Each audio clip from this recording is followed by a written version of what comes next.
आज पहली बार ऐसा है कि मैं आप लोगों के बीच हूँ, एक प्रेस वार्ता कर रहा हूँ और पापा उस वक्त साथ में नहीं है। नहीं तो मुझे याद है कि जब भी ऐसी कोई प्रेस कॉन्फ्रेंस होती थी या कभी भी हम लोग का इंटरेक्शन होता था तो या तो पापा उसे खुद टीवी पर देख रहे होते थे और या फिर जैसे ही मैं जाता था तो वो तुरंत पूछते थे कि अच्छा बताओ क्या हुआ, क्या पूछा, तुमने क्या बोला। तो ये सारी बातें हैं, रह रह कर ऐसी चीज़ें दिमाग को कौंधती हैं, दिल को कौंधती हैं। सोचा नहीं था कि कभी कोई ऐसा दिन आएगा जब पापा के बिना मैं इस तरीके से अकेला बाहर होऊंगा। पर ये हिम्मत भी फिर मुझे पापा ही देते हैं। हमेशा उन्होंने मुझे कहा था कि अगर तुम्हारी सोच सही है, तुम्हारी डगर सही है, तुम्हारी राह सही है तो अकेले चलने से कभी डरना मत। एक बात है जो हमेशा मेरा हिम्मत आज भी बढ़ाती है, पापा हमेशा कहते थे कि शेर का बच्चा होगा तो जंगल चीर के निकलेगा, गीदड़ होगा तो मारा जाएगा। शेर का बच्चा हूँ, जंगल को चीरने निकला हूँ। और जो पापा का सपना था और जो उनकी अंतिम इच्छा थी, आज उसको मैं आप लोगों के सामने यहाँ पर रखने आया हूँ। Bihar first, Bihari first. लंबे समय से हम सब उसके बारे में चर्चा कर रहे हैं, हम सब उसकी बात कर रहे हैं। आज वो मैं प्रदेश को समर्पित करने आया हूँ। 12 करोड़ अपने बिहारी साथियों को वो समर्पित करने आया हूँ। ये सोच बिहारियों के सुझाव से ही तैयार की गई है। लगभग 4 लाख से ज़्यादा बिहारियों के सुझाव से हम लोगों ने Bihar first, Bihari first vision document हम लोगों ने तैयार किया। लंबे समय से मैं और पापा मिलकर इसके ऊपर काम कर रहे थे। इसकी फाइनल रूपरेखा हम लोग तैयार कर रहे थे। मुझे याद है कि अस्पताल में भी, अपने आखिरी दिनों में भी पापा ने इसमें बैठकर कई ऐसी चीज़ें हैं जो उनके जहन में आई, उन पॉइंट्स को उन्होंने जुड़वाया। कुछ चीज़ों को थोड़ा सा जहाँ ठीक करने की ज़रूरत थी उनको बैठकर ठीक किया। इसके लिए जिस समिति का हम लोगों ने गठन किया, उस समिति के साथ निरंतर अस्पताल से भी पापा फ़ोन पर बात करते रहे, उनसे चर्चा करते रहे कि इसमें ये चीज़ को ऐसे करना चाहिए। उनका एक अपना सक्रिय राजनीति का 51 साल का बेदाग सक्रिय राजनीति का उनका अनुभव है। उस अनुभव का सारांश भी है ये Bihar first, Bihari first vision document. इसमें बिहार की शायद ही कोई ऐसी समस्या हो जिसका हम लोगों ने समाधान नहीं किया हो। मेरी राजनीति सकारात्मक राजनीति की मैं सोच रखता हूँ। युवा हूँ, पढ़ा लिखा हूँ, जानकार हूँ और बिहारी हूँ। और एक ऐसा बिहारी जो देश और दुनिया भी घूमा हुआ है। बाकी प्रदेशों की तुलना में मेरा बिहार कहाँ है मैं जानता हूँ, क्योंकि कहीं ना कहीं उन प्रदेशों में या तो मैं रहा हूँ या मैंने काम किया है। और ये मेरे लिए चिंता का विषय रहा है। दुनिया का मापदंड अगर आप भूल जाएं, देश का ही मापदंड देखें तो हमारा प्रदेश, हमारा देश विकास के नए मापदंड तैयार कर रहा है। मौजूदा प्रधानमंत्री आदरणीय नरेंद्र मोदी जी के नेतृत्व में हम लोग रोज़ नए पैरामीटर्स हम लोग हासिल कर रहे हैं, रोज़ नए लक्ष्य हम लोग प्राप्त कर रहे हैं। पर वहीं दूसरी तरफ अगर हम लोग बिहार को देखें तो आज भी हमारा मापदंड इतना छोटा है विकास को लेकर।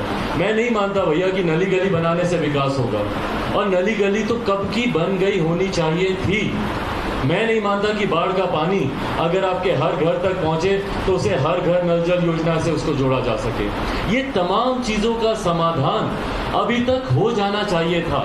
आज अगले 5 साल का विजन क्या है हमारे मुख्यमंत्री जी का? विजन है कि हम हर खेत को हम बिजली पहुंचाएंगे। भैया ये बिजली अभी तक पहुंच गई होनी चाहिए थी।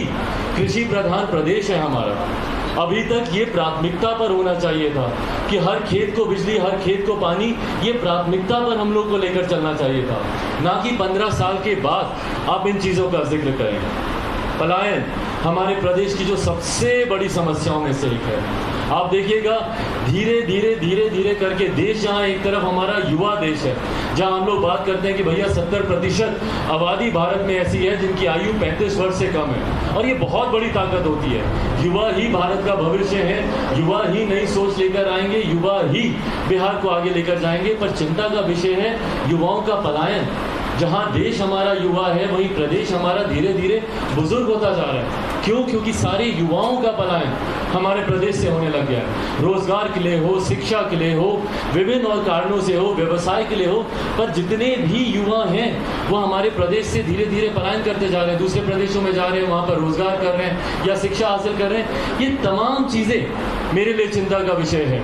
और जब तक इन तमाम बिंदुओं पर हम लोग चर्चा नहीं करेंगे, जिस तरीके से यहाँ पर छात्रों की हालत है, जिस तरीके से शिक्षा प्रणाली है या जिस तरीके से स्वास्थ्य सेवाएं हैं, जब तक हम लोग हर सेगमेंट को टारगेट नहीं करेंगे तब तक जो विकसित बिहार का हम लोग का सपना है शायद हम लोग उसको पूरा नहीं कर पाए। और यही कारण है कि एक लंबा समय बीत गया, लगभग 3 दशक, पिछले 3 दशक हम लोग सिर्फ बिहार में विकास की चर्चा ही करते रहे, पर सही मायनों में जो विकास यहाँ पे पहुंचना चाहिए था वो नहीं पहुंच पाया। अभी तक हम लोग अपने प्रदेश में सिर्फ जातीय समीकरण के आधार पर सरकारें बनती रही, सरकारें गिरती रही। अभी भी कई ऐसे सत्ताधारी नेता हैं जो सिर्फ वोट बैंक की पॉलिटिक्स करते हैं। किसी ने ईमानदारी से बिहार को आगे लेकर जाने की सोच नहीं रखी।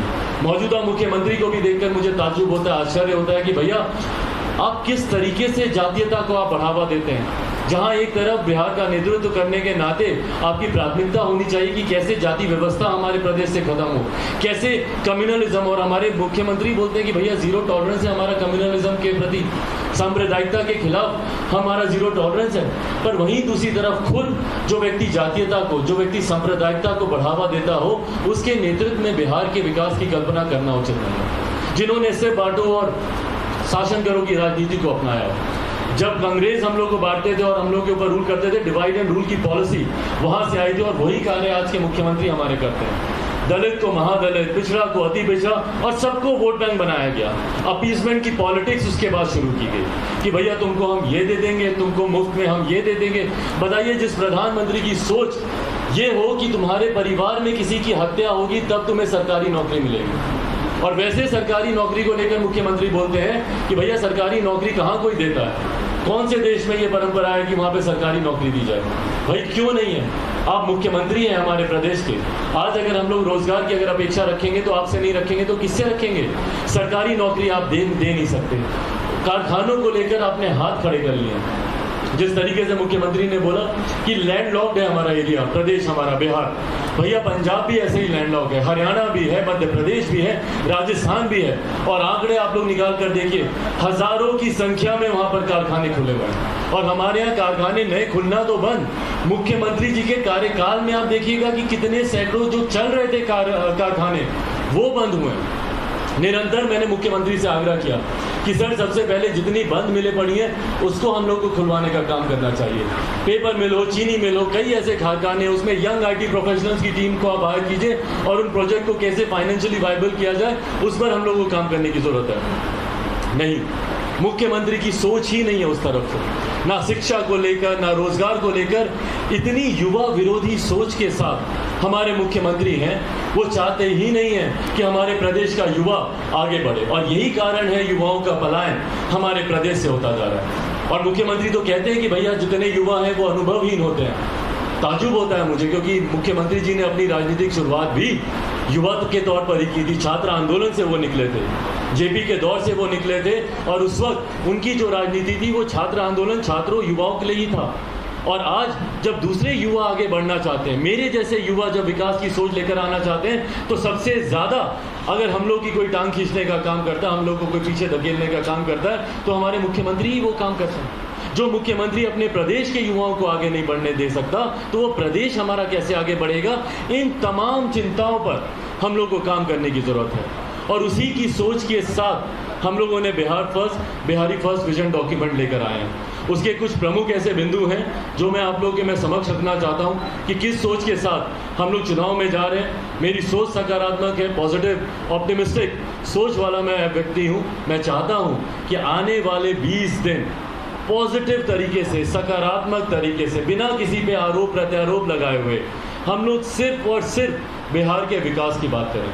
मैं आप लोगों के माध्यम से तमाम 12 करोड़ बिहारियों के सिर्फ 20 दिन अपने लिए चाहता हूं। इन 20 दिनों में ना सिर्फ बिहारी फर्स्ट को आप समझें, बल्कि इस बात का भी आप लोग आकलन करें कि पिछले 30 साल क्या जो दूसरे प्रदेशों को मिले वैसे ही हमारे प्रदेश को मिले? जहां दूसरे प्रदेश दिन दुगनी रात चौगनी तरक्की से आगे बढ़े, क्या हमारा प्रदेश वैसे आगे बढ़ पाया? ये 20 दिन हमारे आने वाले 50 साल को निर्धारित करेंगे। ये 20 दिन यहाँ से एक नई आधारशिला रखेंगे। और अगर कहीं गलती से मौजूदा मुख्यमंत्री अगर इस चुनाव में जीत जाते हैं तो हमारा प्रदेश हार जाएगा, हमारा प्रदेश पुनः बर्बादी की कगार पर जाकर खड़ा हो जाएगा। हमारा प्रदेश का युवा फिर से पलायन करने को मजबूर हो जाएगा। मेरी आने वाली पीढ़ी, जितने युवा साथी हैं, उनकी आने वाली पीढ़ी पुनः पलायन करने को मजबूर हो जाएगी। इसीलिए साथियों, आप सबके माध्यम से मैं चाहता हूं कि हम लोग Bihar first, Bihari first vision document को हम लोग समझें। उसको आज मैं प्रदेश को जहां एक तरफ समर्पित कर रहा हूं, आप सबके माध्यम से मैं चाहता हूं कि उसके ऊपर ज़्यादा से ज़्यादा चर्चा हो। पहले मैं चाहता हूं कि इसका विमोचन करके हम लोग आपके समक्ष भी एक एक कॉपी दे दें। आइए।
चलिए।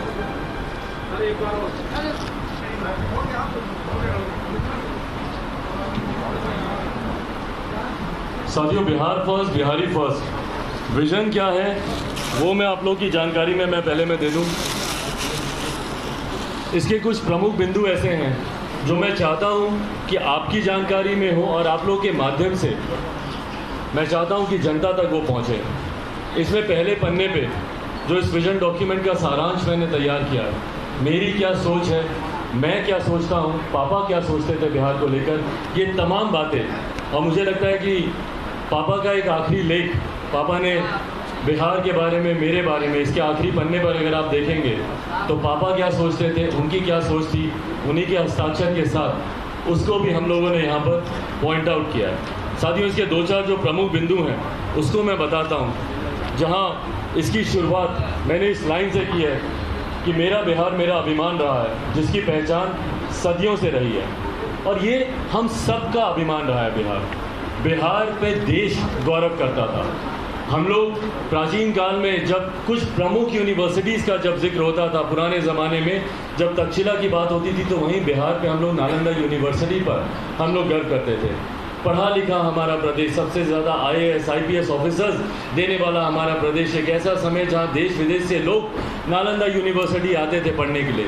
और वहीं आज आप देखिए शिक्षा की क्या स्थिति हो गई है, किस तरीके से यहाँ पर शिक्षा हर बीतते दिन के साथ बदहाल परिस्थिति में है। मेरे लिए भैया ये आज की भी तारीख में चिंता का कारण है कि क्यों सिर्फ हम बिहारियों को ही दूसरे प्रदेश जाना पड़ता है। कोरोना में अगर आप देखें, लॉकडाउन के समय आप देखें जिस तरीके से कोटा में बच्चे परेशान हो रहे थे, उनकी चिंताएं थी, घर वापस आना चाहते थे, पर मेरी चिंता थी कि आज भी क्यों मेरे बच्चों को कोटा जाना पड़ता है पढ़ाई के लिए, क्यों इस तरीके की व्यवस्था हम लोग पटना में नहीं करते।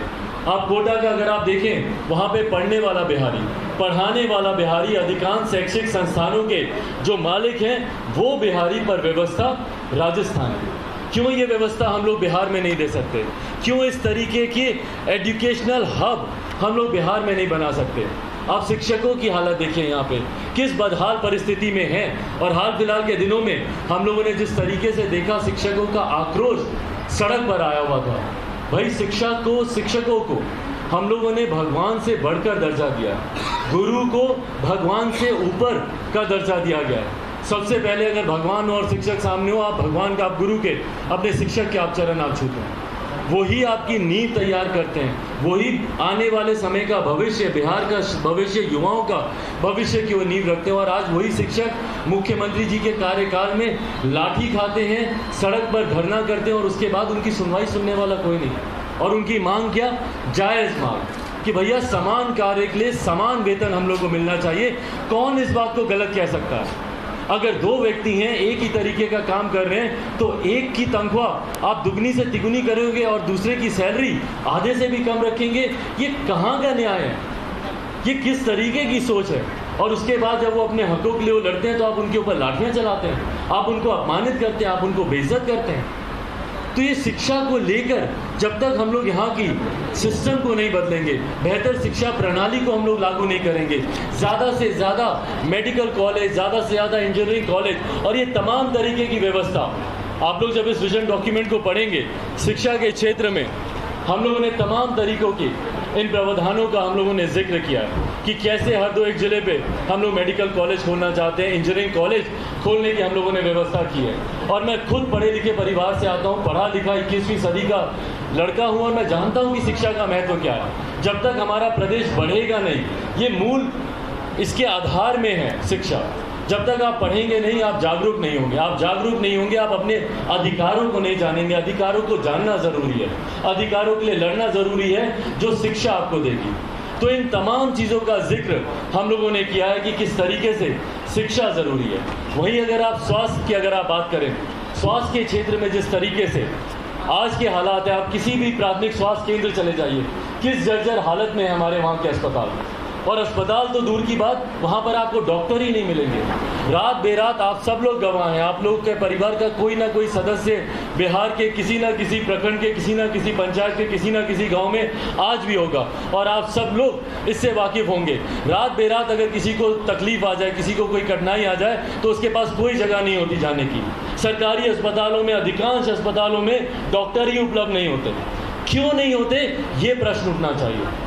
सैंक्शन पोस्ट होती हैं डॉक्टर्स की, सैंक्शन पोस्ट, जिसके लिए बजट पहले से अधिकृत होता है, बजट उसके लिए एलोकेट होता है और उसके बाद वहाँ पे डॉक्टर्स नहीं होते। महिला चिकित्सकों की ना के बराबर उपलब्धि होती है, अवेलेबल होते हैं। किसी भी प्रखंड में आप चले जाइए, ब्लॉक स्तर पर आप चले जाइए, महिला डॉक्टर्स नहीं होती। जो प्रेग्नेंट लेडी होती हैं, प्रसव के दौरान उनको कितनी पीड़ा से गुजरना पड़ता है, कोई लेडी डॉक्टर के ना होने की वजह से या उनके प्राथमिक स्वास्थ्य केंद्र में वहाँ पर वो फैसिलिटी नहीं होने के कारण। आप लोगों को जानकर ताज्जुब होगा, आश्चर्य होगा कि कई ऐसे प्राथमिक स्वास्थ्य केंद्र हैं जहां पर बीपी तक को जांचने की मशीन नहीं है, उसके लिए आपके पास उपकरण मौजूद नहीं है। क्यों हालात हैं हमारे प्रदेश के ऐसे, ये सवाल उठने चाहिए। और अगले 20 दिन मैं चाहता हूं कि आप लोगों के माध्यम से ये सवाल हर बिहारी पूछे, हर बिहारी अपने जनप्रतिनिधियों से पूछे कि क्यों हमारा प्रदेश अभी तक विकसित नहीं हुआ। हर बिहारी इस सवाल को पूछे कि भैया पिछले 5 साल में आपने क्या किया। हमारे मुख्यमंत्री फरेब का जाल बुनना चाहते हैं, जब वो 15 साल बनाम 15 साल की बात करते हैं। भैया उनके 15 साल खराब थे, इसीलिए वो पिछले 15 साल से वो सरकार में नहीं है। पर आज जवाबदेही आपकी बनती है, इस 15 साल आप हैं सरकार में। 15 साल कम समय नहीं होता है साथियों। 15 साल में कोई अगर उस वक्त 2, 3, 4 साल का लड़का होगा, आज वो पहली बार अपना वोट करने जा रहा होगा, पहली बार उसको मतदान का हक मिल रहा होगा, मतदान करेगा, मत प्रयोग करेगा अपना।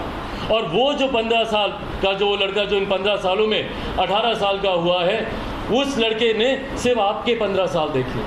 उसको नहीं पता भैया कि जिसको आप जंगल राज कहते हैं, जिसको आप कोसते नहीं थकते, पर 2015 में फिर भी आप उन्हीं के साथ जाकर सरकार बनाते हैं। पर उस लड़के को वो पिछले 15 साल नहीं पता, उसने देखे तो सिर्फ आपके 15 साल देखे। आप बताइए कि आपने इन 15 सालों में क्या किया, और जब ये निर्णायक 5 साल आए उसमें बताइए कि खास तौर पर आपने क्या किया।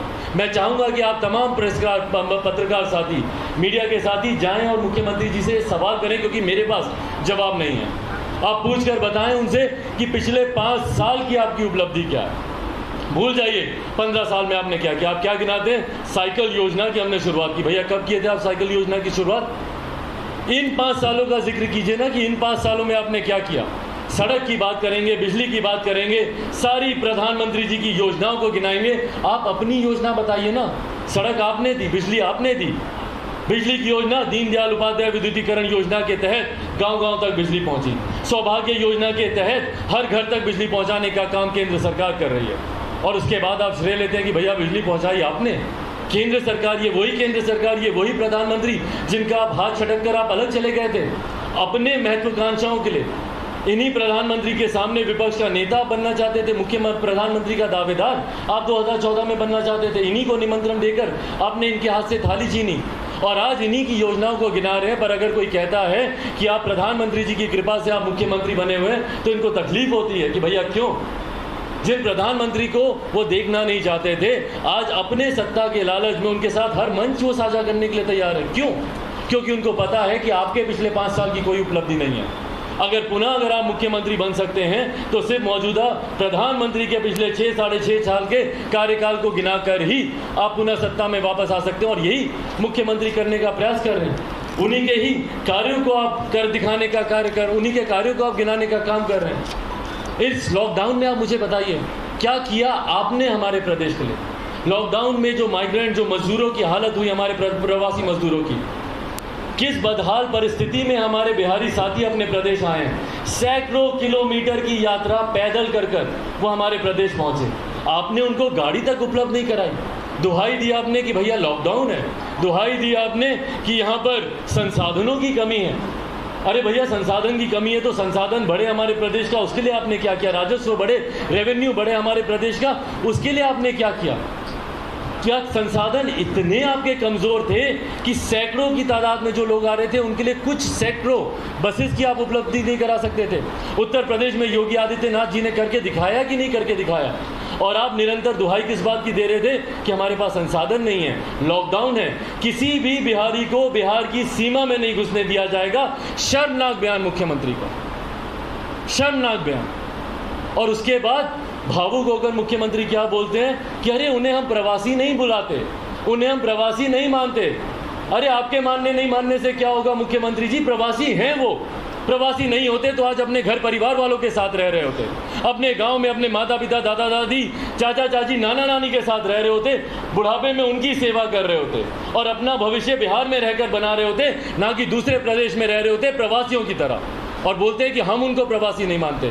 आपके मानने से क्या होगा, प्रवासियों की जिंदगी जी रहे हैं वो। दूसरे प्रदेशों में कभी आपने सोचा कि किस बदहाल स्थिति में हमारे बिहारी रह रहे हैं। सुशांत सिंह राजपूत जी का एक मैटर था, उनकी लोकप्रियता इतनी थी कि वो नेशनल चैनल का वो मुद्दा बना, न्यूज़ में आया, पर वो सिर्फ एक विषय था।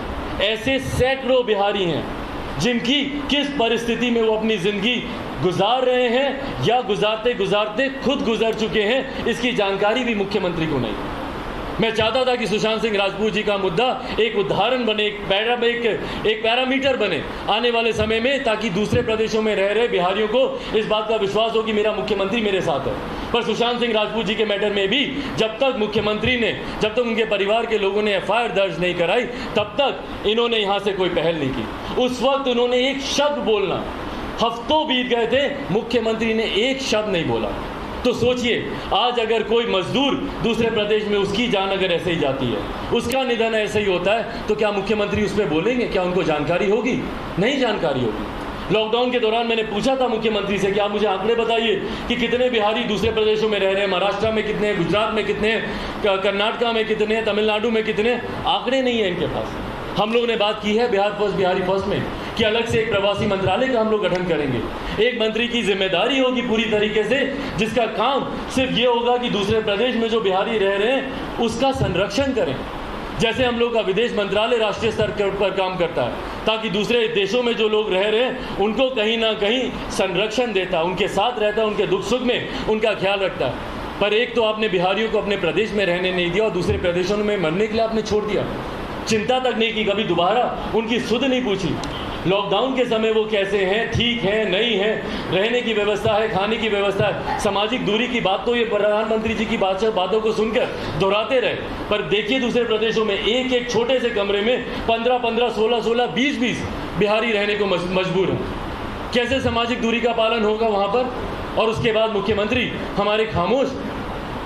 यहाँ पर जब हमारे नेता, मेरे अभिभावक, मेरे पिताजी रामविलास पासवान जी, जब उन्होंने निरंतर कोरोना काल में निरंतर बिहार के मुख्यमंत्री से बात कर हो, उप मुख्यमंत्री से बात कर हो, यहाँ के अधिकारियों से बात कर हो, ताकि किसी को राशन की कमी यहाँ पर नहीं हो। पापा दिन रात लगे रहे, उनकी तबीयत खराब थी, अस्पताल से वीडियो कॉन्फ्रेंसिंग वो करते थे। लगभग 15 लाख के करीब लाभार्थियों की सूची पेंडिंग थी, जो बिहार सरकार ने 2014 से नहीं दी थी। उसके लिए पापा निरंतर प्रयासरत रहे कि जो लाभार्थी हैं कम से कम उनका नाम तो खाद्य सुरक्षा कानून के साथ जुड़े, ताकि उनको तो इस योजना का लाभ हो, ताकि उनके पास राशन पहुंचे। पर मुख्यमंत्री के कान पे जूं तक नहीं रेंगती थी। मुख्यमंत्री एकदम खामोश, और उसके बाद कहते हैं कि हमने राशन पहुंचाया। भैया सब केंद्र सरकार की योजना, पापा ने ना सिर्फ राशन बिहार तक पहुंचवाने का काम किया, बल्कि बाढ़ प्रभावित इलाकों में उनकी तरफ से स्पष्ट तौर से कहा गया था कि उनके घर तक राशन पहुंचना चाहिए। देश में आप देख लीजिए, कहीं पर जहाज़ के माध्यम से, कहीं पर अंडमान निकोबार जैसे इलाकों में पानी के जहाज़ के माध्यम से हो, हवाई मार्ग के माध्यम से हो, सड़क मार्ग के माध्यम से हो, पहाड़ी इलाकों में घोड़ों के माध्यम से हो, उन्होंने राशन पहुंचाने का काम किया। दुख सुख की घड़ी में जो आपके साथ खड़ा होता है, सही मायनों में वो आपका नेतृत्व करने का हकदार होता है। हमारे मुख्यमंत्री ना लॉकडाउन में, ना जल जमाव में, ना बाढ़ के समय, क्यों हमारे प्रदेश को, भैया आपके रहते हुए 15 साल में आप बताइए ना कि प्रदेश में बाढ़ नहीं आएगी, उसके लिए आपने क्या किया? आज मैं कोई ज्योतिष नहीं हूँ, मैं कोई एस्ट्रोलॉजर नहीं हूँ, पर आज मैं प्रेडिक्शन कर सकता हूँ कि अगले साल बरसात में जून जुलाई अगस्त का महीना देखिएगा, पुनः वैसे ही बाढ़ आएगी जैसे पिछले 15 साल से आ रही है। क्या सबक लिया आपने कोसी के बाढ़ से? क्या सबक लिया हर साल जब बाढ़ आती है? इनको मैंने जानकारी दी, सुझाव दिए कि भैया नदियों को जोड़ने की योजना पर हम लोगों को काम करना चाहिए। बिहार का भूगोल ऐसा है कि आधा इलाका बाढ़ प्रभावित रहता है, आधा इलाका सुखाड़ प्रभावित रहता है। हम लोग को कैनल्स बनाने की ज़रूरत है। जहाँ पे ज़्यादा पानी होता है वहाँ पर कैनाल बना के आप ऐसे इलाकों में पानी को डाइवर्ट कीजिए, वहाँ पर लेकर जाइए जहाँ पर पानी कम होता है, जहाँ पे सुखाड़ का इलाका है, जहाँ पे पानी की व्यवस्था नहीं हो पाती है। पर इन तमाम चीज़ों पर मुख्यमंत्री एकदम खामोश। आप मुझे बताइए ना, राजस्व की कमी, संसाधन की कमी की दुहाई मुख्यमंत्री देते हैं। ये तमाम जितनी बातें कर रहा हूँ, नदियों को जोड़ने का जिक्र हो, तमाम ये विषय जो मैंने आपके सामने रखे हैं, इन तमाम का जिक्र मैंने बिहारी फर्स्ट विजन डॉक्यूमेंट में मैंने किया। संसाधनों की कमी है, हम लोग को विशेष राज्य का दर्जा मिलना चाहिए, विशेष राज्य का दर्जा मिलना चाहिए। बिल्कुल मैं मानता हूँ कि विशेष राज्य का दर्जा हमारे प्रदेश को मिलना चाहिए। मैं हूँ इनके साथ, मैं इनका समर्थन करता हूं जब ये बोलते हैं कि विशेष राज्य का दर्जा मिलना चाहिए। पर आप मुझे बताइए कि पिछले 15 सालों में बिहार का राजस्व बढ़े, उसके लिए आपने क्या किया? यहाँ पर आईटी सेक्टर्स आए, आईटी जॉब आए, उसके लिए आपने क्या किया? आखिरी बार हमारे मुख्यमंत्री ने कब इन्वेस्टर समिट बुलाया था, मुझे नहीं याद। जब तक आप निवेशकों को यहाँ पर बुलाएंगे नहीं, सिंगल विंडो क्लियरेंस आप नहीं देंगे, तब तक निवेशक यहाँ पर निवेश कैसे करेगा? जितने भी निवेशक हैं उनकी इच्छा शक्ति दम तोड़ देती है जब तक वो कहीं से क्लियरेंस ले पाते हैं। सिंगल विंडो सिस्टम देश भर में हमारे प्रधानमंत्री लागू करने के लिए प्रयासरत हैं, लगे हुए हैं, ताकि ज़्यादा से ज़्यादा निवेश हो, एफडीआई के माध्यम से हो, विभिन्न और माध्यमों से हो। पर हमारे मुख्यमंत्री बिहार में कैसे निवेश हो, उसके लिए उनको चिंता ही नहीं है। लैंड रिफॉर्म्स लंबे समय से हम लोग के यहाँ नहीं दिए गए हैं। किस तरीके से ज़मीन उपलब्ध कराई जाएगी कारखानों के लिए, कोई व्यवस्था नहीं है और उस पर कोई बात भी नहीं करता। चिंता की विषय है, मुख्यमंत्री उसको लेकर कोई बात नहीं करना चाहते। क्यों यहाँ पर हम लोग टूरिज्म को हम लोग बढ़ावा नहीं दे सकते? बिहार उन प्रदेशों में है जहाँ पर अनंत संभावनाएं हैं, पर अनंत संभावनाओं के बाद भी हमारा प्रदेश अनंत समस्याओं से ही घिरा हुआ है। क्यों नहीं यहाँ पर हम लोग टूरिज्म को बढ़ा सकते? रिलीजियस टूरिज्म इतना बड़ा क्षेत्र है, हम लोग इतने सौभाग्यशाली हैं जहां पर एक तरफ सीतामढ़ी है, भगवान महावीर की जन्मस्थली है, अनंत संभावनाएं हैं जिसको आप रिलीजियस टूरिज्म के तौर पर आप विकसित कर सकते हैं। जहां एक तरफ हम लोग अयोध्या में भव्य राम मंदिर का हम लोग निर्माण कर रहे हैं, तो क्यों दूसरी तरफ हम लोग सीतामढ़ी में माता सीता के उतने ही भव्य मंदिर का निर्माण नहीं कर सकते? क्यों नहीं मुख्यमंत्री जाते मिलते हमारे प्रधानमंत्री से और बोलते कि एक कॉरिडोर बनाया जाए, जो अयोध्या में दर्शन के लिए जाए सीधा माता सीता के दर्शन करने सीतामढ़ी पहुँचे। भगवान महावीर की जन्मस्थली है लछवाड़, जो मेरा भी कर्म क्षेत्र है, मेरी लोकसभा के अंतर्गत आता है। कितनी बार मैंने मुख्यमंत्री से मैंने आग्रह किया कि सर लछवाड़ को हम लोग को विकसित करना चाहिए। यहाँ पर भगवान महावीर के जितने भी श्रद्धालु हैं वो यहाँ पर आकर निवेश करना चाहते हैं, इसको एजुकेशनल स्पॉट बनाना चाहते हैं, पर किसी तरीके के कार्य के लिए मुख्यमंत्री ने अपनी रुचि नहीं दिखाई। और उसके बाद जब इन विषयों को मैंने उठाना शुरू किया तो मुख्यमंत्री ने मुझसे ही संवादहीनता साध ली। ना उन्होंने मेरा फ़ोन उठाते थे, ना मेरे पत्रों का कोई जवाब। भाई पूछिए ना मुझसे, सड़क मार्ग से अगर मैं गया हूँ, पहली बार एक लंबे समय के बाद कोई ऐसा नेता है जो कि सरकार का अंग था, वो सड़क मार्ग से निकला। आखिरी बार मुख्यमंत्री कब सड़क मार्ग से निकले मुझे नहीं पता, मेरी जानकारी में नहीं है। और सड़क मार्ग से भी जब वो निकलते हैं तो पूरा रूट उनके लिए लगाया जाता है। जैसे पुराने ज़मानों में राजाओं महाराजाओं के लिए व्यवस्था की जाती थी, दोनों तरफ खुशहाली दिखाई जाती थी, खूबसूरत मुस्कुराते हुए चेहरे सामने रखे जाते थे ताकि राजा को लगे कि मेरी प्रजा बड़ी सुखी है, बहुत अच्छे से रह रही है। उसी तरीके से मुख्यमंत्री जब निकलते हैं तो रूट लगा दिया जाता है, कूड़ा करकट होता है। कई चैनल्स ने वो विजुअल दिखाए, जब एक योजना के पुल के उद्घाटन के लिए मुख्यमंत्री गए थे तो कपड़े से ढक दिया गया था कूड़ा करकट को। क्यों? ताकि मुख्यमंत्री को लगे कि भैया नहीं, बहुत साफ सफाई है। एकदम स्वच्छता अभियान हमारे प्रदेश में अच्छे से चल रहा है। हमारे मुख्यमंत्री ने अफसरशाही को हमारे प्रदेश पे जिस तरीके से हावी कर दिया, अफसर राज यहाँ पर लेकर आ गए, जन संवाद इनका बंद हो गया, नेताओं पे इनका विश्वास नहीं है, सिर्फ अधिकारी हमारे प्रदेश में सरकार चला रहे हैं। और अधिकारी जिनकी जनता के प्रति कोई जवाबदेही नहीं होती, वो अपने मन मुताबिक जो उनको ठीक लगता है वो करते हैं। और हमारे मुख्यमंत्री क्या बोलते हैं, जीरो टॉलरेंस है हमारा करप्शन के खिलाफ। दिल पे हाथ रख के कोई एक व्यक्ति बोल दे कि क्या 7 निश्चय में भ्रष्टाचार नहीं हुआ, एक बिहारी इस बात को बोल दे जो आप कहेंगे मैं करने को तैयार हूं। एक बिहारी दिल पे हाथ रख के बोल दे कि 7 निश्चय में भ्रष्टाचार नहीं हुआ। आपकी नाक के नीचे भ्रष्टाचार पनप रहा है, आपकी नाक के नीचे भ्रष्टाचार हो रहा है, और उसी को आप मेडल बना के अपने सीने से लगाए हुए 7 निश्चय 7 निश्चय 7 निश्चय पार्ट 2 लेकर आ रहे हैं। नली गली के काम जाकर देखिए कैसे अधर में लटके हुए हैं। सिर्फ योजना बनाने से नहीं होता, उसके लिए राजस्व भी तैयार करना होता है, उसके लिए उसके ऊपर स्टडी करने की जरूरत है। पढ़े लिखे हमारे मुख्यमंत्री इंजीनियर हैं, और उसके बाद इनके इंजीनियर मुख्यमंत्री के रहते हुए हमारे पुल टूट जाते हैं, पुल धराशायी हो जाते हैं। बताइए, अभी तक उसमें यातायात शुरू नहीं हुआ, पुल टूटने लग गए। तो जब तक कागज में ये अधिकारियों के साथ बैठकर ये सारी चीजें करते रहेंगे, हमारा प्रदेश ऐसे ही बर्बाद होता रहेगा। जनता के बीच जाइए मुख्यमंत्री जी, छोड़िए उड़न खटोलों को, छोड़िए हेलीकॉप्टर को, सड़क मार्ग से निकलिए जनता के बीच में। आज मैं आपको कह रहा हूं कि चिराग पासवान सड़क मार्ग से जा रहा है, मेरी पार्टी के तमाम बाकी के नेता हेलीकॉप्टर से जाएंगे, प्रचार करेंगे। समय कम है, इसीलिए हम लोग को प्रैक्टिकल होकर भी काम करने की जरूरत है। प्रचार में समय कम है, मेरे तमाम नेता जाएंगे हेलीकॉप्टर से, पर चिराग पासवान सड़क मार्ग से जाएगा। और मैं चाहता हूं कि मेरे मुख्यमंत्री एक बार तो निकले सड़क मार्ग से, बिना रूट लगाए हुए जनता के बीच जाएं। बोलते हैं कि भैया पटना के किसी भी कोने से, एक कोने से दूसरे कोने में 4 घंटे में 4.5 घंटे में पहुंच जाएंगे। भाई आप जाके दिखाइए, यहाँ से गोपालगंज जाके दिखाइए, यहाँ से सीमांचल के इलाके में सड़क की हालत देखिए कैसी है, जिसको आप गिना रहे हैं आप जाकर देखिए। एक दिन में भी अगर आप पहुंच गए तो जो आप कहेंगे मैं हारने को तैयार हूं। इस बदहाल स्थिति में आप हमारे प्रदेश को ले आए हैं, और उसके बाद आप कहते हैं कि भैया हमने तो इतना विकास किया। कुछ लोगों को विकास दिखता ही नहीं है, कुछ लोग तो जानता ही नहीं है, कुछ लोग तो पढ़ता ही नहीं है। भाई पढ़ते हैं हम लोग, युवा मूर्ख नहीं है बिहार का जो आप दिखाना चाहते हैं। बार बार युवाओं को लेकर आप बोलते हैं कि भैया अनुभवहीन है, पढ़ता नहीं है, जानता नहीं है। नहीं है भैया बिहार के युवा अनुभवहीन, जानकार हैं, जागरूक हैं। मत हम लोग के ऊपर इस तरीके के लालछन लगाइए, मत हम लोग के ऊपर इस तरीके के आरोप लगाइए। हम जानते हैं कि आपकी युवा विरोधी सोच है, पर आज की तारीख में जो बिहार का युवा है वो अपने हक अधिकारों के लिए लड़ना जानता है, जागरूक है। पूछता है हमारा युवा कि क्यों हमारी डिग्री 6-6 साल में कंप्लीट नहीं होती। दीजिए जवाब, दीजिए मुख्यमंत्री जवाब। जब हमारे छात्र पूछते हैं कि ग्रेजुएशन का 3 साल का कोर्स 6-6 साल तक क्यों चलता है, दीजिए ना। क्यों आप उनको डिग्री नहीं देते हैं? इसीलिए नहीं देते हैं कि भैया इसको डिग्री मिल गई तो कल को रोजगार मांगेगा। रोजगार कहाँ से देंगे? रोजगार तो है नहीं हमारे पास देने के लिए। तो रोजगार नहीं मांगे तो तुमको हम डिग्री नहीं देंगे, क्योंकि उसके बाद जब वो बोलेगा तो बोलेंगे अरे पहले डिग्री तो लाओ, पढ़ोगे तब ना रोजगार मिलेगा। तो पढ़ेगा कैसे? डिग्री नहीं मिलेगी। तो एकदम विशियस सर्कल बना दिए हैं, भंवर बना दिए हैं। जहाँ से शुरू हो रहा है वहीं खत्म हो रहा है, फिर वहीं से शुरू हो रहा है वहीं खत्म हो रहा है। समस्या भी वही, समाधान भी वही, समस्या फिर वही। तो जहाँ से आप शुरू करते हैं घुमा फिरा के वहीं पहुँच जाते हैं। 30 साल पहले जिस विकास की सोच के साथ विपक्ष ने शुरुआत की थी, आज सत्ताधारी फिर वहीं पे पहुँचे हुए। मिला क्या हम लोग को? कुछ नहीं। इसीलिए साथियों आप लोगों से आग्रह करता हूँ, 20 साल 30 साल दिए पिछले बिहार ने, विश्वास कर विभिन्न राजनीतिक दलों पर, विभिन्न राजनीतिक नेताओं पर 20 साल दिए, और उन्होंने सिर्फ हम लोग को वोट बैंक बनाया।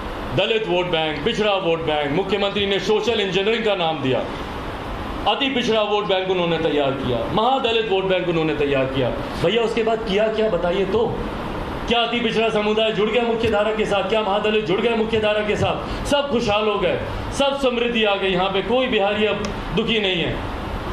भाई वोट बैंक बनाने से नहीं होता।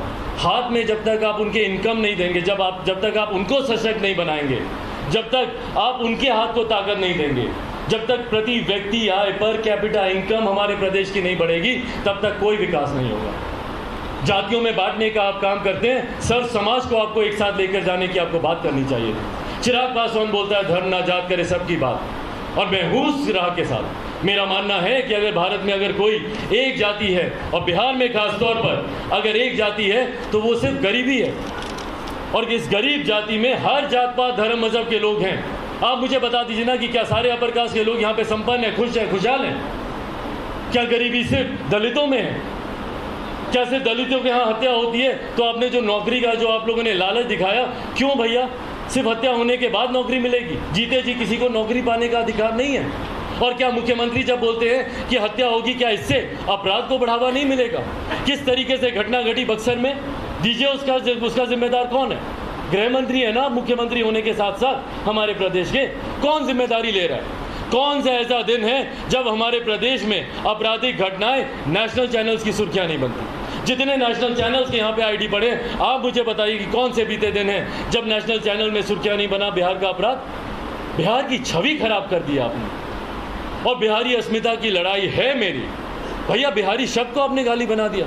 मैं दिल्ली में रहा हूँ, बंबई में मैंने काम किया, पर आज तक मैंने कभी नहीं सुना कि कोई बंबई का लड़का बिहार आता हो शिक्षा के लिए, या कोई दिल्ली का लड़का बिहार जाता हो रोजगार के लिए। क्यों सिर्फ हम बिहारियों को ही दूसरे प्रदेश जाना पड़ता है शिक्षा के लिए, रोजगार के लिए? और वहाँ जाकर हम पर लाठियाँ चलाई जाती हैं, हमें गालियाँ दी जाती हैं, और मुख्यमंत्री मौन धारण कर कर बैठे रहते हैं। भाई एक शब्द तो बोलिए बिहारियों के बारे में जो दूसरे प्रदेशों में रहते हैं। वहाँ पर उनको गाली देने के लिए बिहारी शब्द बोल दिया जाता है। ए बिहारी कहाँ जा रहे हैं? बिहारी, ए बिहारी। अरे भैया बिहारी मेरा सम्मान है और आपने उसको गाली बना दिया। मुख्यमंत्री क्या बोलते हैं? बिहारवासी, बिहारवासी। क्यों? क्योंकि बिहारी, इनको पता है कि शब्द को गाली बनाए। भाई बोलिए ना कि हम बिहारी हैं। मैं घर से हर से बोलता हूँ मैं बिहारी हूँ। किसी पंजाब के आदमी को तो मैंने नहीं देखा कि उसको अपने आप को पंजाबी बुलाने में उसको तकलीफ होती हो। या महाराष्ट्र के लोग तो घर से बोलते हैं कि भैया हम मराठी हैं। बंगाल के लोग बोलते हैं हम बंगाली हैं। पर बिहार के लोगों का नाम आता है बिहारवासी। क्यों? क्योंकि बिहारी शब्द नहीं बोलेंगे। आप मेरे सारे सोशल मीडिया के प्लेटफॉर्म देख लीजिए, मेरे ट्विटर हैंडल, हर एक जगह मैंने अपने नाम के सामने युवा बिहारी जोड़ा है। मेरे ट्वीट देख लीजिए। मुझे ताज्जुब हुआ जब मैं ओपन लेटर्स जब मैंने लिखने शुरू किए, जब मैंने ट्वीट्स में जब मैंने बिहारी लिखना शुरू किया, मेरे कार्यालय के कुछ साथियों ने आके कहा कि भैया बिहारी नहीं, बिहार वासियों के लिए हम लोग ये योजना लाए, ऐसा लिख देते हैं। क्यों भैया? क्यों बिहारी नाम हम नहीं बोलेंगे? क्यों बिहारी शब्द का हम इस्तेमाल नहीं करेंगे? इसी की ही लड़ाई है मेरी, बिहारी अस्मिता की लड़ाई, बिहार के खोए हुए गौरव की लड़ाई। मैं चाहता हूं कि देश के किसी भी कोने में, दुनिया के किसी भी कोने में गर्व से जाके हर बिहारी बोले कि मैं बिहारी हूं। पर वो तभी होगा जब नेशनल चैनल में बिहार का अपराध सुर्खियां नहीं बने, जब नेशनल चैनल में बिहार के टूटते हुए पुल, बिहार का धराशायी होता हुआ इंफ्रास्ट्रक्चर सुर्खियां नहीं बने, यहाँ के विकास के कार्य जब तक सुर्खियां नहीं बनेंगे, यहाँ के विकास के नए नए मापदंड जब तक सुर्खियां नहीं बनेंगे, बिहार को दूसरे प्रदेश सम्मान की नज़र से नहीं देखेंगे। और वो खोए हुए सम्मान को वापस लाना मेरी प्राथमिकता है। इसीलिए साथियों, आज आप लोगों से मैं आग्रह करने आया हूँ, और ये जो विजन डॉक्यूमेंट मैंने आप लोगों को समर्पित किया है, इसमें हर बिंदु पर मैंने चर्चा की है। स्वास्थ्य मैंने आपको बताया। पूछिए ना कि क्यों इन्हीं के नेताओं, इनके मंत्रियों को दिल्ली जाना पड़ता है भैया इलाज के लिए। आपके माध्यम से सबसे पहले मैं श्रद्धांजलि देता हूँ जिस तरीके से मंत्री विनोद जी का दिल्ली में निधन हुआ। मेरी तरफ से, लोक जनशक्ति पार्टी की तरफ से उनको श्रद्धांजलि, उनको संवेदना है। पर क्यों अपने आखिर के दिनों में दिल्ली के मैदान में वो अपना इलाज करा रहे थे? क्यों रघुवंश बाबू दिल्ली के आखिरी के दिनों में दिल्ली में एम्स में अपना इलाज करा रहे थे? क्यों ये व्यवस्था बिहार में नहीं है? कोरोना में आप सबके पास नाम होंगे, बताइए कितने लोग हैं जो कोरोना में अपना इलाज कराने, मुख्यमंत्री के विधायक, मुख्यमंत्री के विधान पार्षद, मुख्यमंत्री के नेता, उनके पार्टी के कार्यकर्ता जब बीमार पड़े कोरोना में दिल्ली का इलाज कराने क्यों गए भैया दिल्ली? क्यों ये व्यवस्था हमारे प्रदेश में नहीं है? इन सवालों का पहले जवाब दें मुख्यमंत्री। हम तो सिर्फ सेवा करना जानते हैं, हम तो सिर्फ सेवक हैं, हमारा तो लक्ष्य ही बिहार का विकास करना है। भाई बोलने से नहीं ना होगा मुख्यमंत्री जी, करके आपको दिखाना होगा। दिखाएं हमारे मुख्यमंत्री, जो विकास किया आप नारे लगाते नहीं थकते, कहाँ किया? दूसरे पन्ने पर हम लोगों ने शिक्षा की बात की, शिक्षा की जानकारी मैंने आप लोगों की दी। उद्योग के बारे में मैंने आपको बताया कि किस तरीके से यहाँ पर हम लोग को उद्योग लगाने की ज़रूरत है। रोजगार पलायन के बारे में मैंने आप लोगों को बताया कि किस तरीके से रोजगार के लिए लोगों का पलायन होता है और कैसे सिंगल विंडो क्लियरेंस देकर हम लोग यहाँ पर रोजगार उपलब्ध करा सकते हैं। नारी सशक्तिकरण, भैया शराबबंदी एक बात कर मुख्यमंत्री सोचते हैं कि हमने भैया नारी को सशक्त कर दिया। भाई शराबबंदी से नारी कैसे सशक्त हो गई? घरेलू हिंसा शायद घटी होगी, मैं मानता हूँ, बट उनके सशक्तिकरण के लिए हम लोगों ने 50% का हम लोगों ने उनको पंचायत स्तर पर आरक्षण दे दिया, उनको हम आगे ला कर दे रहे हैं। भाई नारी उत्पीड़न के लिए आप बताइए ना आपने क्या किया? बिहार में महिलाओं को सुरक्षा मिले उसके लिए आपने क्या किया? आप चले जाइए बिहार के किसी भी जिले में, जिला मुख्यालय को छोड़कर आप मुझे बताइए कि बिहार के कौन से जिले में प्रखंड स्तर पर महिला पुलिसकर्मी उपलब्ध हैं? भाई महिलाएं नहीं कंफर्टेबल होती हैं, वो नहीं अपने आप को सहज महसूस करती हैं, उनके साथ कोई उत्पीड़न होता है, कोई घटना घटती है तो पुरुष पुलिसकर्मी के पास जाएं। वो चाहती है कि महिला पुलिसकर्मी हो ताकि वो अपनी सहजता से अपनी बातों को रखें। कोई प्रखंड में कोई महिला है, उसके साथ कोई उत्पीड़न हुआ है, आप कैसे उम्मीद कर सकते हैं कि 100, 150, 200 किलोमीटर वो चलकर जाएगी मुख्यालय, जिला मुख्यालय, और वहाँ पर जाकर अपनी बातों को कहेगी? क्यों नहीं हर प्रखंड स्तर पर पुलिसकर्मियों की नियुक्ति होती है, महिला पुलिसकर्मियों की नियुक्ति होती है? क्यों नहीं महिलाओं से जुड़े हुए मामलों को आप फास्ट ट्रैक को आप सौंपते हैं ताकि जल्द से जल्द उसका समाधान हो? ये तमाम प्रावधान हम लोगों ने बिहारी फर्स्ट में हम लोगों ने रखे हैं। किसान को लेकर जिस तरीके की समस्या है, हर खेत में हम बिजली पहुंचा रहे हैं। भैया तो अभी तक क्या कर रहे थे कृषि प्रधान प्रदेश में? आप प्राथमिकता होनी चाहिए थी किसानों का उत्थान, यहाँ पर उनके लिए सिंचाई की व्यवस्था करके देना, उनको बिजली उपलब्ध करा के देना। बाकी प्रदेशों में देखिए निःशुल्क कई ऐसे प्रदेश हैं जहाँ पर किसानों को बिजली मिलती है, और आप तो अभी तक उनको बिजली पहुँचाने की आप लोग बात कर रहे हैं, वो आप लोग नहीं अभी तक पहुँचा पाए। बाढ़ सुखाड़ का मैंने आपसे जिक्र किया। आवासीय योजना, बंगला योजना के तहत हम लोग इसको लेकर आने का हम लोगों ने वादा किया है। इसमें हम लोगों ने समाज के एक ऐसे वर्ग का भी जिक्र किया है जिसकी कोई बात नहीं करता। तब समाज का तीसरा वर्ग, मेल फीमेल, उसके बाद जो थर्ड जो जेंडर होता है, ट्रांसजेंडर जिसको हम लोग बोलते हैं, किन्नर समाज के लोग जो होते हैं, उनके बारे में कोई चिंता नहीं करता। पर हकीकत है वो भी हमारे समाज की हिस्सा है। किन्नर समाज के लोग भी हमारे समाज का, उनको भी हम लोग को मुख्य धारा के साथ जोड़ना है, उनको भी बेहतर व्यवसाय मिले।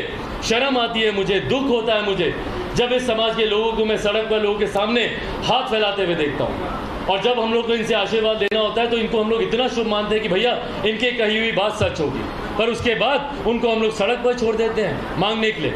उस तक का मैंने जिक्र किया कि उनको हम लोग सम्मान की जिंदगी देंगे, उनको हम लोग बंगला के साथ हम लोग जोड़ने का देंगे।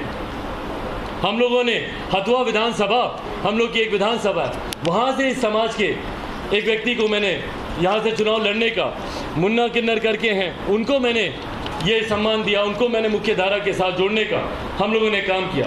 मीडिया, जो बुद्धिजीवी वर्ग के लोग हैं, मीडिया के जो साथी हैं, आप लोगों के लिए भी विभिन्न और प्रावधानों के साथ मैं जानता हूं कि आप लोग किस स्थिति में रहते हैं। बंगला योजना के तहत आप लोग को, और बंगला योजना क्या है, जैसे महाडा है, जैसे दूसरे प्रदेशों में आप चले जाइए, सस्ती दरों पर घर मिलते हैं। भाई पत्रकार, बुद्धिजीवी वर्ग जो सही मायनों में हम लोग की आवाज़ है, बिहारियों की आवाज़ है, किस बदहाल परिस्थिति में रहते हैं। जिला पे आप चले जाइए, पत्रकारों की हालत देखिए कैसी है। और पापा भी हमेशा से चिंतित रहे पत्रकार, बुद्धिजीवी वर्ग के लिए। मुझे गर्व होता है कि भैया जब मैं आज भी इस बात को याद करता हूँ कि पत्रकारों के लिए उन्होंने, रेल मंत्री जब वो थे, रेलवे पास की उन्होंने व्यवस्था उन्होंने करा के दी, जिला स्तर के पत्रकारों के लिए उन्होंने ये व्यवस्था करा के दी।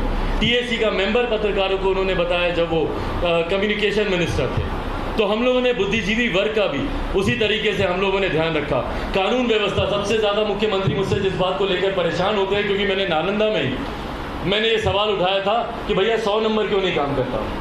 हम लोग को बचपन से सिखाया गया है कि 100 नंबर पुलिस का नंबर। भैया जब आपका 100 नंबर ही काम नहीं करेगा तो अपराधियों के प्रति, अपराधियों के मन में खौफ कैसे आएगा, डर कैसे आएगा। भाई हर किसी के पास डीएमएसपी का नंबर नहीं होता ना। आज अगर मेरे ऊपर कोई अटैक करे तो मैं तुरंत 100 नंबर चलाऊंगा, 100 नंबर काम ही नहीं करता। भाई 100 नंबर का काम करना ज़रूरी है ताकि अपराधियों में डर हो। 10 मिनट के भीतर पुलिस का पहुंचना वहाँ ज़रूरी है ताकि अपराध को अंजाम दे रहे हुए व्यक्ति के अंदर ये डर हो कि भैया फ़ोन कर दिया इसने, तुरंत पुलिस आ जाएगी। यहाँ तो जो विक्टिम है वो फ़ोन ही करता रह जाएगा, फ़ोन ही नहीं लगेगा, तो पुलिस के आने की तो बात ही दूर है। और इसीलिए अपराध हमारे प्रदेश में बढ़ता जा रहा है। तो इन तमाम चीज़ों को शासन, अधिकारी राज जिस तरीके से हमारे प्रदेश में हावी हो गया, सब चीज़ें अधिकारियों के हाथ में, और अधिकारियों की क्योंकि जवाबदेही नहीं होती है।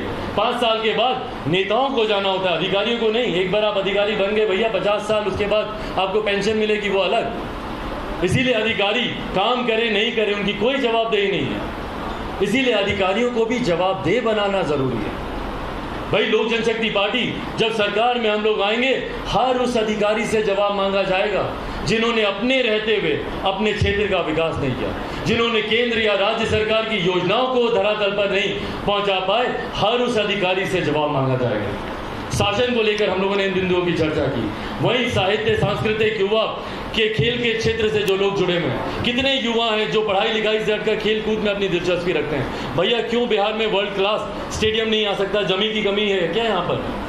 क्यों हम लोग एक अच्छा स्टेडियम हम लोग यहाँ पर तैयार करके नहीं दे सकते? वर्ल्ड क्लास इंफ्रास्ट्रक्चर के साथ जब देश के बाकी कोनों में अगर स्टेडियम्स बन रहे हैं, यहाँ क्यों नहीं बन रहे? पर्यटन परिवहन के बारे में मैंने आपको बताया कि रिलीजियस टूरिज्म के साथ किस तरीके से हम लोग इसको जोड़ सकते हैं। अंत के पन्नों में मैंने पापा जी जो हमेशा कहते थे पापा कि मैं उस घर में दिया जलाने चला हूँ जहाँ सदियों से अंधेरा है। आज भी कई ऐसे घर हैं जिनको रोशन करना है। मुझे लगता है कहीं ना कहीं मौसम वैज्ञानिक हैं, कहा जाता है मौसम वैज्ञानिक उनको, उन्हीं का अंश उन्हीं के संस्कार है मुझ में। शायद ये उनकी दूरदर्शिता ही थी कि वो जिस घर में दिया जलाना चाहते हैं अपने बेटे का नाम ही उन्होंने बचपन में चिराग रखा।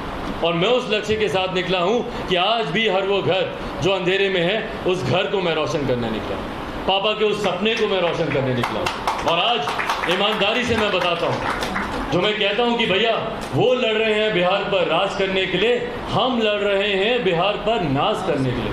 मेरी लड़ाई है बिहार पर नाज करने की। आप सब जानते हैं ईमानदारी से मैं जिस गठबंधन के साथ था, एनडीए के साथ था, उस गठबंधन में अगर मैं रहता तो जितनी सीटें हम लोग को लड़ने के लिए दी जाती लोकसभा की तर्ज पर 100% स्ट्राइक रेट हम लोग का फिर रहता। जितनी सीटें लड़ते उतनी ही हम लोग शायद जीतते। इस सरकार में हम लोग का प्रतिनिधित्व भी शायद बेहतर होता पिछली बार के मुकाबले। रेड कारपेट बिछा हुआ था, पर संघर्ष का रास्ता मैंने खुद चुना। बिहार पे राज करना होता तो मौजूदा गठबंधन के साथ में जाता, पर बिहार पे नाज करने की मेरी लड़ाई है, इसीलिए मैं संघर्ष के रास्ते पर मैं निकला। और मेरा संघर्ष तब तक कायम रहेगा जब तक मैं बिहार का खोया हुआ अस्मिता, जब तक मैं बिहार का खोया हुआ सम्मान, जब तक मैं बिहार की खोए हुए गर्व को मैं वापस नहीं लेकर आऊँ। और इस लड़ाई में मैं आप सबका मैं साथ चाहता हूँ, आप सबका मैं सहयोग चाहता हूँ। मैं चाहता हूँ कि बिहारी अपने 20 दिन मुझे दे दें, अगले 20 दिन सिर्फ बिहार की सोच रखें, विकास की सोच कर रखें, मूल्यांकन करें, आकलन करें, हर प्रत्याशी से पूछें कि भैया तुमने पिछले 5 साल क्या किया। जमुई के लोकसभा के चुनाव आप देख लीजिए, चिराग पासवान जब 2019 में गया, इसी तरीके की बुकलेट मैं छपा कर गया था। मेडिकल कॉलेज की बात हो, केंद्रीय विद्यालय खुलवाने की बात हो, लगभग 3000 करोड़ की रेलवे की परियोजनाओं की बात हो, एफसीआई के गोदाम वहां पर खुलवाने की बात हो, कौन सी ऐसी चीज है जिसका मैंने जिक्र वहां पर नहीं किया हो और सिर्फ अपने विकास और विकास के कार्यों को लेकर मैं जनता के बीच गया। वैसे ही मैं चाहता हूं कि हर बिहारी अपने प्रत्याशियों से पूछे, जदयू के जब प्रत्याशी उनके पास है, पूछे कि भैया आपने 5 साल क्या किया पिछले, हिसाब दीजिए आप, क्यों बिहार में अभी तक विकास नहीं हुआ। ये जवाब देना होगा और ये जवाब मुख्यमंत्री को भी देना होगा कि पिछले 5 साल आपने क्या किया। फरेब से आप 15 साल तक मुख्यमंत्री बनते आए, पर अब मुख्यमंत्री का बनना असंभव है। इसीलिए मेरी टैगलाइन, एक जो हैशटैग भी हम लोगों ने शुरू किया है, असंभव नीतीश, असंभव नीतीश, असंभव नीतीश। उनके रहते हुए बिहार का विकास भी असंभव है और जागरूक बिहारियों के रहते हुए मुख्यमंत्री का दोबारा मुख्यमंत्री बनना भी असंभव है। अब अगर आप लोग इसके बाद भी कोई सवाल बाकी हो तो पूछें। मेरा सवाल आपसे ये है कि आखिर जब आप जैसे युवा लगातार बिहार की चर्चा विषयों को उठाते हैं तो वाइसे नीतीश कुमार को इतना क्यों परेशानी हो जाती है जब वो बोलते हैं कि मैं सिर्फ बिहार की चिंता करता हूँ, मेरा कुछ लेना देना नहीं है, मैं सिर्फ बिहारियों को, तो इतना विचलित क्यों होता है? क्योंकि वो सुनते नहीं है ना मुख्यमंत्री। आप मुझे बताइए आखिरी बार मुख्यमंत्री ने सुना कब था? नहीं मुझे बताइए, मैं जानना चाहता हूँ। आप मिलते थे, आप बताइए। नहीं मुझसे सुना ही नहीं ना, बात ही नहीं की मुझसे। फ़ोन सुनने के लिए रिसीवर ना उठाना पड़ेगा फ़ोन का, आजकल चलिए मोबाइल है, मोबाइल का बटन आपको टिपना पड़ेगा तब सुनेंगे। आखिरी बार मुख्यमंत्री ने सुना कब? जनता से संवाद कब किया? हेलीकॉप्टर से उतरते हैं, मंच पर जाते हैं, अपना भाषण देते हैं और वापस आ जाते हैं। जनता में लोग इनको तख्ती दिखाते ही रह जाते हैं, बोलते ही रह जाते हैं कि हमको ये बताइए, हमको ये बताइए। मुख्यमंत्री अपनी बातों को समाप्त करते हैं। मैं कल की तस्वीरों की बात कर रहा हूँ। मुख्यमंत्री बुलाते हैं उस व्यक्ति को, पूछते हैं कि भैया क्या समस्या तुम्हारी। सुनते नहीं है मुख्यमंत्री, ना पत्रकारों के सवाल, ना विपक्ष के सवाल, ना हम जैसे युवाओं के सवाल। जो भी बात हम लोग उठा ले, कोई भी सवाल जवाब है। कुछ लोग तो जानता ही नहीं है, कुछ लोग तो पढ़ता ही नहीं है। भैया नहीं पढ़ते हम लोग, नहीं जानकार हैं। आप ही हमको बता दीजिए ना क्या किए 5 साल में। 10 लाख युवाओं को नौकरी देने की बात ने कहा, आपने तो कुछ कहा ही नहीं उनके बारे में।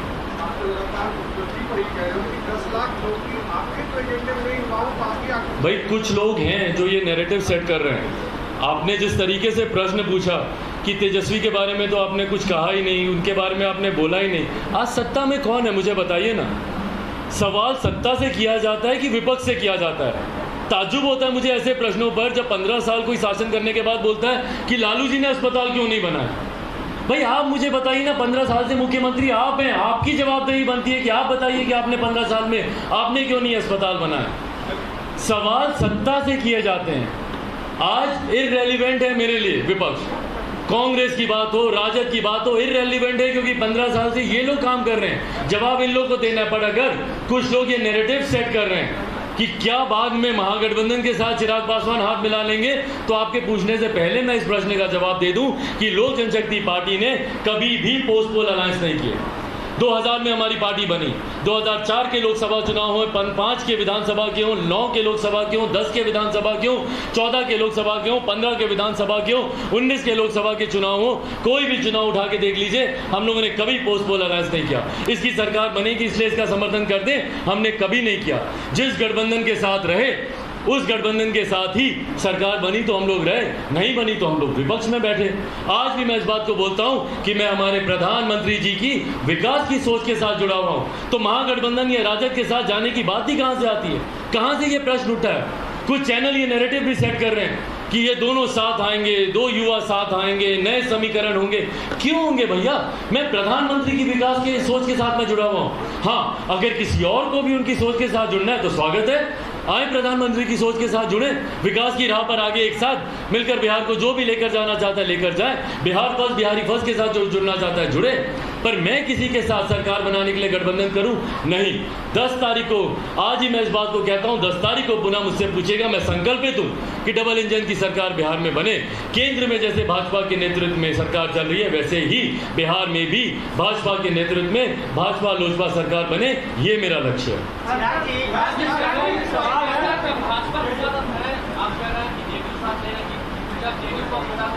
हाँ, आप कह रहे हैं कि भाजपा लोजपा की सरकार बनेगी तो जेडीयू तो आपने किसी साइडलाइन भाई जेडीयू को मैं साइडलाइन नहीं कर रहा। भाई आप मेरे मुंह से ये शब्द मत बुलवाइए, मुख्यमंत्री इन्हीं बातों से मुझसे नाराज होते हैं। मैं जेडीयू को साइडलाइन नहीं कर रहा हूँ, जेडीयू को जनता साइडलाइन कर रही है। आज की तारीख में लोक जनशक्ति पार्टी जनता दल यूनाइटेड से ज्यादा सीटों पर चुनाव लड़ रही है और उनसे ज्यादा सीटें जीतकर लोक जनशक्ति पार्टी आएगी। मैं दावे के साथ ये बात कह रहा हूँ। सवाल यह है कि आपने 15 साल का जेडीयू का पूरा कार्यकाल बताया, इस कार्यकाल में भाजपा भी साथ उनका अपराध कितना आप मानते हैं? भाई नेतृत्व करने वाले की जिम्मेदारी सबसे ज्यादा होती है, और खासतौर पर जब नेतृत्व करने वाला व्यक्ति हमारे मुख्यमंत्री जैसा हो। आप सब जानते हैं, कोई ऐसा व्यक्ति यहाँ पर नहीं है जो इस बात को नहीं मानता हो। क्या मुख्यमंत्री लोकतांत्रिक तरीके से काम करते हैं? बताइए मुझे। अकेले निर्णय लेते हैं, वो अकेले फैसले करते हैं। उनकी पार्टी के नेताओं तक को पता नहीं होता कि वो कौन सी नीति पर काम कर रहे हैं। उनकी पार्टी के नेता, उनके सांसद, उनके विधायक सामने कोई नहीं बोलेगा, पर पीठ पीछे सब ये बात बोलते हैं कि भैया हमको भी अखबार से ही पता चला कि ये घोषणा की गई, इस नीति में हमको भी जानकारी नहीं थी। उनकी कार्यशैली को कौन नहीं जानता मुख्यमंत्री की? अकेले अकेले अकेले किसी से नहीं पूछते हैं वो। तो जब वो अकेले फैसला लेते हैं, अकेले निर्णय लेते हैं, मेरी तो संवेदनाएं हैं भारतीय जनता पार्टी के नेताओं के साथ कि भैया आज भी मजबूरी में उनको 7 निश्चय महागठबंधन की योजना के साथ काम करना पड़ रहा है। किसकी योजना थी 7 निश्चय? एनडीए ने बनाई थी क्या? कांग्रेस, राजद, जनता दल यूनाइटेड ने मिलकर इन्होंने इस योजना को बनाया था 2015 में, उसी पे ये काम कर रहे हैं। तो जब ये योजना एनडीए के साथियों से पूछकर नहीं बनाते, काम उनसे पूछकर नहीं बनाते, तो जवाबदेही भी तो फिर इन्हीं की बनेगी। आप कहते हैं कि जो वर्तमान राजनीति है, 20 साल में किसी नेता ने बिहार में कोई काम नहीं किया, कोई सरकार ने काम किया। आप निकले हैं बिहार को 10 दिन बदलने के लिए, तो आपने विकल्प दिया है 243 सीट का, सिर्फ 143। फिर बीजेपी का साथ क्यों? अकेले चिराग क्यों नहीं 243 पर चुनाव लड़े? तो चिराग को कहना चाहिए कि एक बार मौका तुम हमको तो बिहार की जनता, हम मुख्यमंत्री बना के दिखाओ, हम बिहार की। लेकिन क्यों 143? आखिर क्या इसका कारण? इसका कारण ये है कि मैं भाजपा के साथ हूँ। इसमें इतना परेशान होने वाली क्या बात है? मैं भाजपा के साथ हूँ भैया। मैं हूँ भाजपा के साथ, मैं प्रधानमंत्री की सोच के साथ हूँ। और सुनिए ना, एक सेकंड, अरे मैं सब सवालों का जवाब दूंगा भैया। मैं प्रधानमंत्री की सोच के साथ हूँ। और बताइए भाई, मैं मानता हूँ कि भाई बिहार में अपराध है, पर क्या मेरी कनपट्टी पे बंदूक रख के कोई बोलेगा कि उसके खिलाफ प्रत्याशी उतारो? मेरी पार्टी है ना, मेरी अपनी पार्टी है, मैं स्वतंत्र हूँ कि नहीं हूँ? मैं अपने विचारों को लेकर बताइए, मैं स्वतंत्र हूँ कि नहीं, या मैं निर्णय दूसरों के कहने पर लूँ? मेरी पार्टी का अपना मैनिफेस्टो है, मेरी पार्टी की अपनी विचारधारा है, मेरी पार्टी का अपना संसदीय बोर्ड है। यहाँ पर हमारे संसदीय बोर्ड के अध्यक्ष बिहार के मौजूद हैं, राजू तिवारी जी।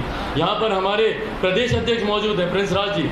सूरज भान जी राष्ट्रीय उपाध्यक्ष, पिताजी के साथ लंबे समय से पार्टी के निर्माण को लेकर इनकी एक अहम भूमिका रही है। तमाम हमारे वरिष्ठ साथी यहाँ पर मौजूद हैं, संजय पासवान है, कैफी जी यहाँ पर मौजूद हैं, हमारे प्रधान महासचिव यहाँ पर संजय शराफ हमारे मौजूद हैं, जिन्होंने युवाओं का नेतृत्व किया देश भर में। इन सब के सुझाव कि भैया हम लोग को जनता दल यूनाइटेड के खिलाफ हम लोग को चुनाव लड़ना चाहिए, है मेरी पार्टी की रणनीति, ये है हमारी सोच, ये है हमारा हिस्सा। और मैं प्रधानमंत्री जी की सोच के साथ हूँ। मैं तो बोलता हूँ कि चुनाव परिणामों के बाद मुझे यहाँ पे बिहार में मैं भाजपा के नेतृत्व में मैं सरकार बनाना चाहता हूँ, तो क्यों मैं उनके सामने मैं प्रत्याशी उतारूँ? वैसे आपकी जानकारी लिए 5 उन जगहों पर भी मैंने उतारे हैं, इससे पहले कि अब आपकी चिंता उस तरफ शुरू हो जाए।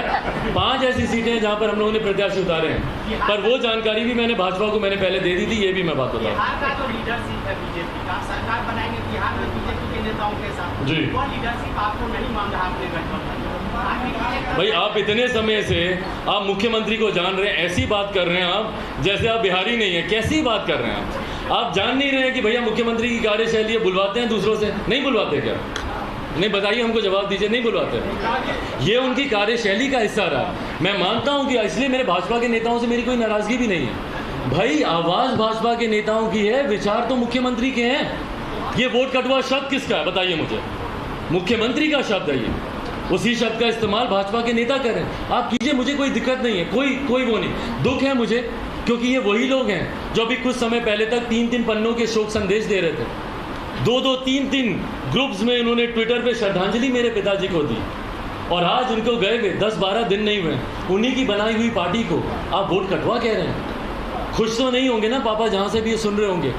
आज मैंने एक अलग राह ली बिहार के विकास के लिए, और आप मुख्यमंत्री के प्रति आप लोग इतने नतमस्तक हो गए हैं कि आप उनको बढ़ाने के लिए बिहार को आप पिछाड़ने के लिए तैयार हो गए हैं। उनको आगे रखने के लिए बिहार को सुनने के लिए आपने कान अपने बंद कर दिए, सिर्फ मुख्यमंत्री की बात सुन रहे हैं। तो इसलिए भाजपा के नेताओं से मेरी नाराजगी नहीं है। मुझे पता है कि दबाव कहाँ से है। उस प्रेस कॉन्फ्रेंस में आप लोग थे ना सब लोग, जिसमें मुख्यमंत्री सुशील मोदी जी को बोल रहे थे थोड़ा और क्लियर कीजिए, माइक ऐसे ही था सामने, क्लियर कीजिए, बोल रहे थे कि नहीं?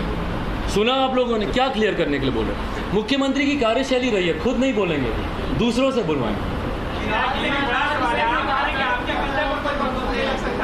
आपकी पार्टी है, आप आपका संसदीय भाजपा विश्व की सबसे बड़ी पार्टी हो गई, उसके कंधे पर इस प्रभावशाली हो गए कि मोदी के कंधे पर कि आपको नहीं लगता कि भाजपा आपके खिलाफ हो गई है और आप भाई कौन किसके कंधे पे बंदूक रख रहा है मुझे नहीं पता। जदयू भाजपा पे कि भाजपा जदयू पर, मुझे अपना पता है। मैं अपनी तरफ से ही बोल सकता हूँ भाई, मैं अधिकृत ही नहीं हूँ किसी और की तरफ से बोलने के लिए। मुझे अपना पता है कि मेरे कंधे मजबूत हैं ना, मुझे मेरे कंधे मजबूत है, मेरे हाथ मजबूत है ना, मुझे हथियार उठाने के लिए किसी के कंधे की जरूरत है, ना कोई और मेरे कंधे पे बंदूक रख सकता है। इसीलिए इतना श्रेय तो आप लोग मुझे देंगे ना कि एक 38 साल के युवा में इतनी हिम्मत है कि बिहार में अकेले चुनाव लड़ रहा है अपने दम पर, बिना इस चिंता के कि परिणाम क्या होंगे। वहीं मुख्यमंत्री, अगर आपको इतना विश्वास था अपने 15 साल के शासन पर, तो हिम्मत दिखाते अकेले चुनाव लड़ने की। क्यों मुख्यमंत्री की कृपा से, आप प्रधानमंत्री की कृपा से आप मुख्यमंत्री बने हुए और चुनाव लड़े? मैं भाजपा को भी मैं कहूँगा कि भैया क्यों भारतीय जनता पार्टी, आपके पास प्रधानमंत्री जी जैसा इतना बड़ा नाम है, आपका संगठन इतना मजबूत है, आप इतने ताकतवर हैं और आपके प्रति विश्वास है लोगों का, आपको क्या जरूरत है जनता दल यूनाइटेड या मुख्यमंत्री के नाम की? क्यों आप उनके साथ जा रहे? पर हाँ, सीखता भी हूँ मैं भाजपा से ये सारी चीज़ें।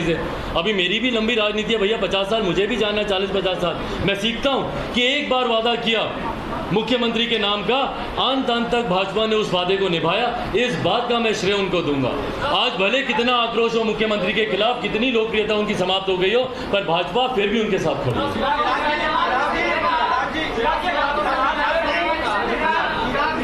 मेरे को नहीं सुनाई दे रहा। एक है।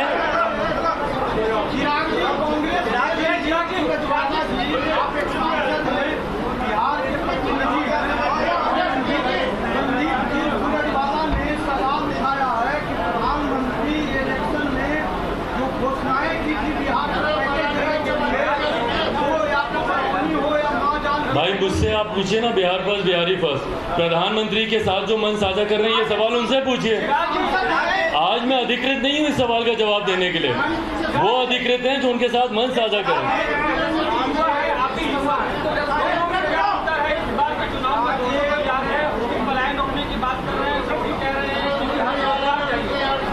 मैं तो चाह रहा हूँ कि ये सवाल हर बिहारी पूछे, सिर्फ तेजस्वी या चिराग पासवान नहीं पूछे या विपक्ष नहीं पूछे, हर बिहारी पूछे कि क्यों युवाओं का पलायन हो रहा है बिहार से।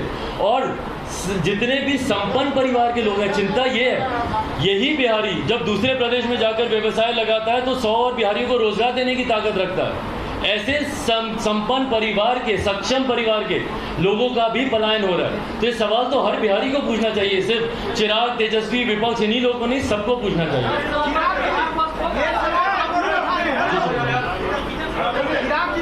हाँ